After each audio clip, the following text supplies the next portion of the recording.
Saul's death. In those days the Philistines gathered their forces for war, to fight against Israel. And Achish said to David, "Understand that you and your men are to go out with me in the army."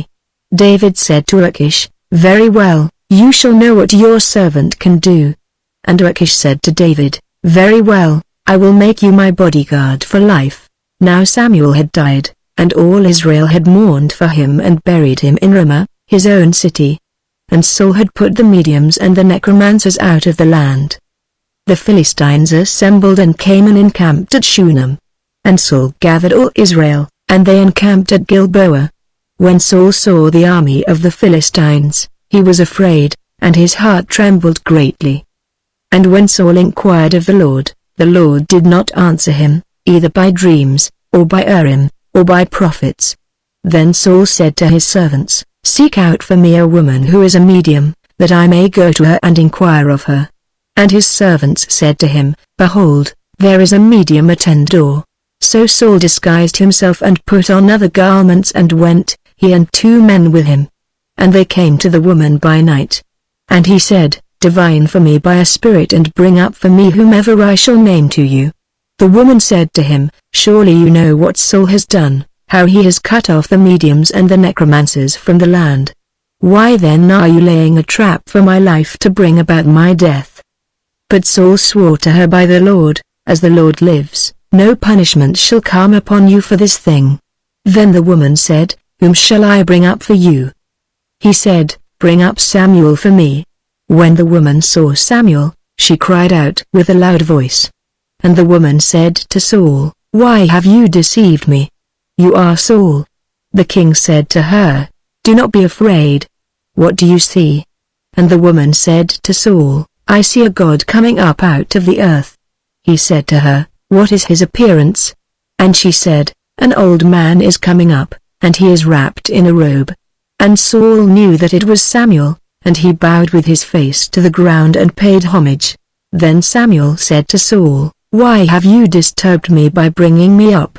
Saul answered, "I am in great distress, for the Philistines are warring against me, and God has turned away from me and answers me no more, either by prophets or by dreams. Therefore I have summoned you to tell me what I shall do." And Samuel said, "Why then do you ask me, since the Lord has turned from you and become your enemy? The Lord has done to you as he spoke by me, for the Lord has torn the kingdom out of your hand and given it to your neighbor, David. Because you did not obey the voice of the Lord and did not carry out his fierce wrath against Amalek, therefore the Lord has done this thing to you this day. Moreover, the Lord will give Israel also with you into the hand of the Philistines, and tomorrow you and your sons shall be with me. The Lord will give the army of Israel also into the hand of the Philistines." Then Saul fell at once full length on the ground, filled with fear because of the words of Samuel. And there was no strength in him, for he had eaten nothing all day and all night. And the woman came to Saul, and when she saw that he was terrified, she said to him, "Behold, your servant has obeyed you. I have taken my life in my hand and have listened to what you have said to me. Now therefore, you also obey your servant. Let me set a morsel of bread before you, and eat, that you may have strength when you go on your way." He refused and said, "I will not eat." But his servants, together with the woman, urged him, and he listened to their words. So he arose from the earth and sat on the bed. Now the woman had a fattened calf in the house, and she quickly killed it, and she took flour and kneaded it and baked unleavened bread of it, and she put it before Saul and his servants, and they ate. Then they rose and went away that night. Now when David and his men came to Ziklag on the 3rd day, the Amalekites has made a raid against the Negeb and against Ziklag. They had overcome Ziklag and burned it with fire and taken captive the women and all who were in it, both small and great. They killed no one, but carried them off and went their way. And when David and his men came to the city, they found it burned with fire, and their wives and sons and daughters taken captive. Then David and the people who were with him raised their voices and wept until they had no more strength to weep. David's 2 wives also had been taken captive, Ahinoam of Jezreel and Abigail the widow of Nabal of Carmel.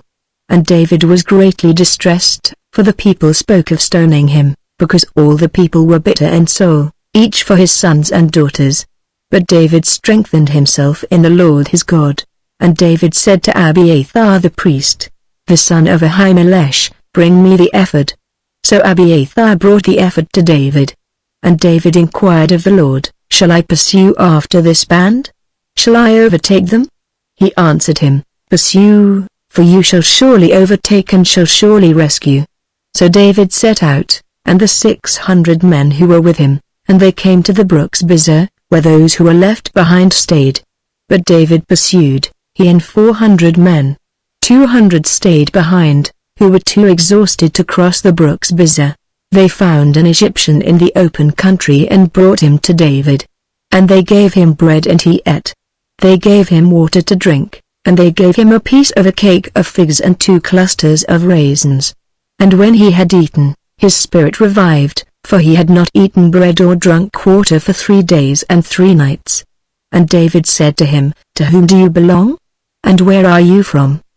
He said, I am a young man of Egypt, servant to an Amalekite, and my master left me behind because I fell sick 3 days ago.